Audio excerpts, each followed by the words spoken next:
In the year 2000, Papua New Guinea was among 189 countries who signed the Millennium Declaration to achieve 8 Millennium Development Goals. In response to the second Millennium Development Goal, achieve universal primary education, Prime Minister Peter O'Neill announced the Tuition Fee Free Policy, or TFFP, when taking office in 2012.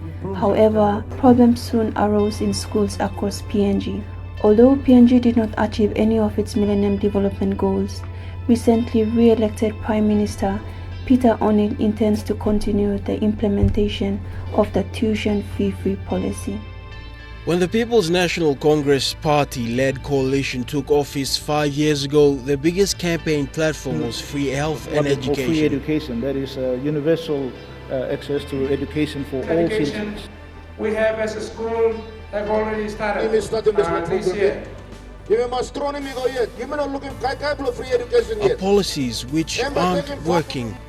MTV has aired stories of classrooms overcrowded. Many rural and urban schools. It was purposely implemented at the elementary, primary and secondary school levels.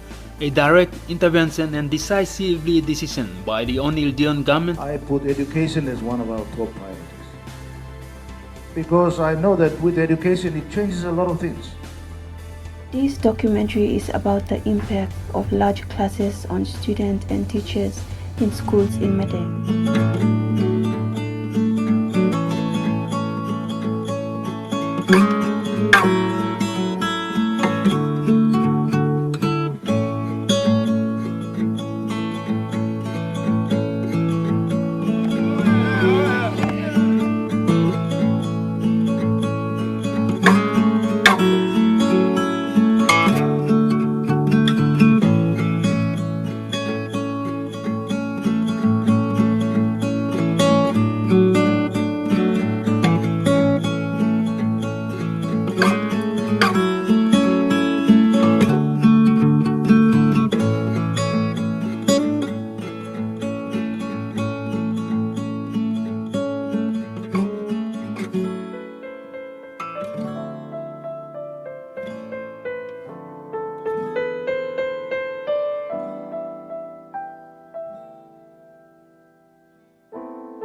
It's like every year the number of students rise up. So in my grade 9, we were 111 in one classroom.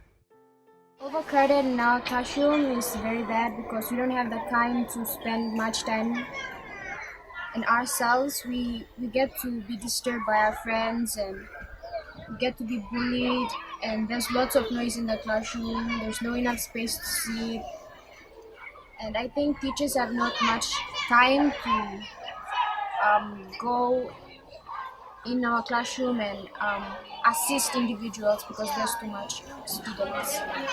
To vote. And maybe the schools that their children go to, the white children go to their own school and the black children go to black children's school. In overcrowding environment, one of the bad things about that is that the teachers, they don't have enough time with us. There's so many students there, and sometimes when you have questions, as for those who are normally feel ashamed to ask questions, very extensive classroom, it will be very difficult for student teachers discuss.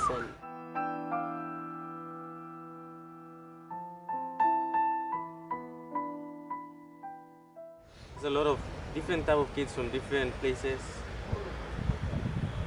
and one of the biggest problem is there was too many fights.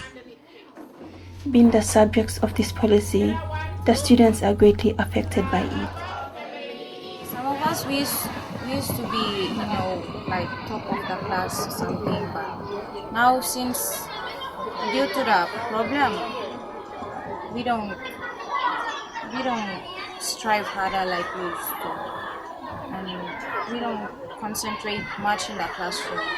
Sometimes when the teacher is teaching, other students are disturbing and making lots of unnecessary things that are not supposed to be done while the teacher is teaching. So sometimes this distracts us from our learning in the classroom. There are huge increase in the number of students in a class. Right now we're talking about 1:50, 1:60, even 1:to over 100 students. Look at my balance scale here. Here, look at the front. Okay. 2 classes in one classroom. That's 60. So Smipla Brukim this la 60 go. Apa pemba kind of say 30 for other teacher and 30 for other teacher. But we doesn't have enough facilities. That's why we have to cater 60 in a class. That's over for a teacher. As students fill up classrooms, teachers struggle to keep up.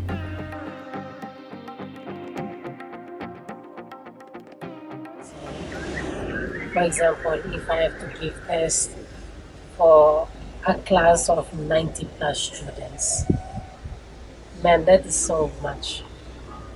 And to correct their work again, that's really a big workload for us as a teacher, as I say.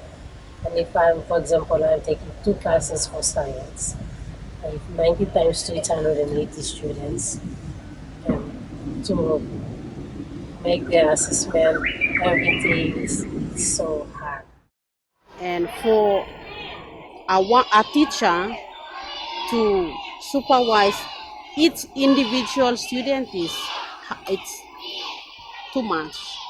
When we first started, it was okay, but now that we have so many kids in the classroom, it's very difficult to have. We have less number. I think there will be good control on quality level. Time only pass na siraw niya. Sample pikini all sweat na. Over cross pipe all vulnerable pikini ken. Especially your boys also bully namel all your space. Mina sa feeling hamamas. Me like him also almost sit down no chair or desk na almost concentrate lo school work long na lining with or something where they will be comfortable. So time got narabla pikini am train spain osin. And this let's say creating ole weekend. Narabla kam botox no got space go sit down lab. No botox and sit down lo. Now teacher me put under the desk and be fighting. What is like I know lady is start. Okay, with that big number of students, yeah, like if all of them they behave in such a way that it is easy for us the teacher to teach is okay, but some of them they it's hard to control. Their behavior is not like acceptable because they do some things that they distract the teachers.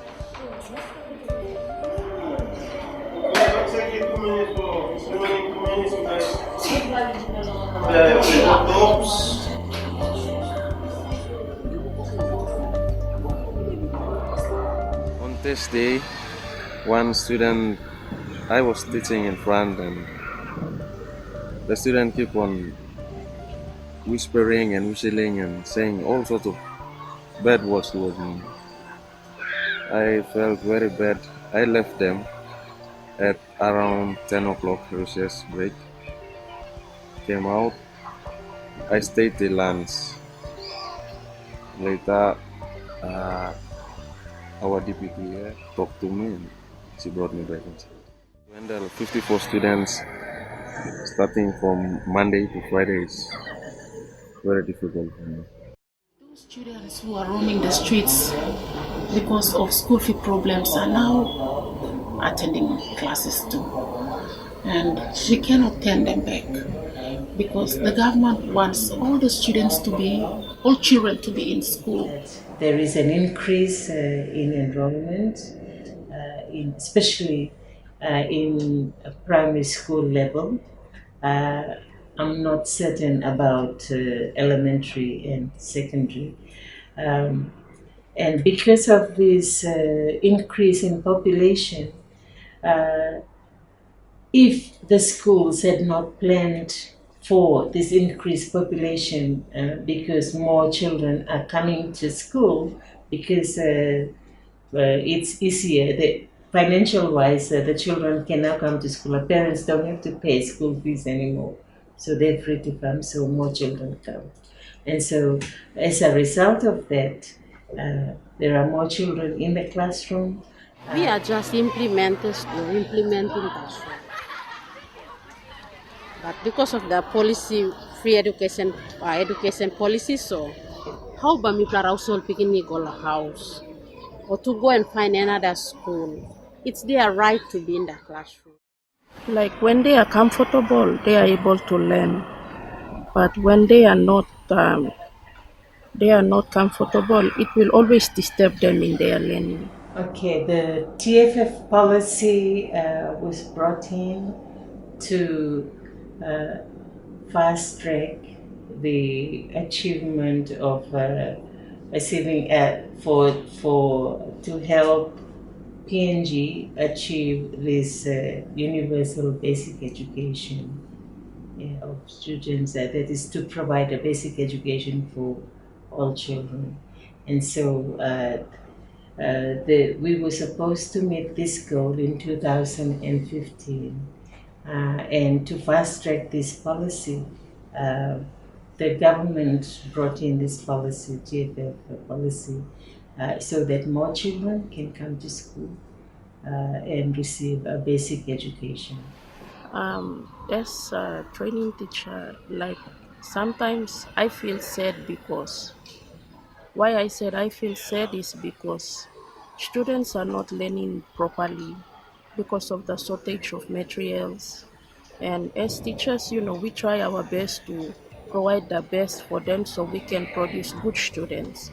But because of the shortage of the material, it's very sad to see them coming, and at the end of the day, they cannot learn some things that we teachers are supposed to teach them.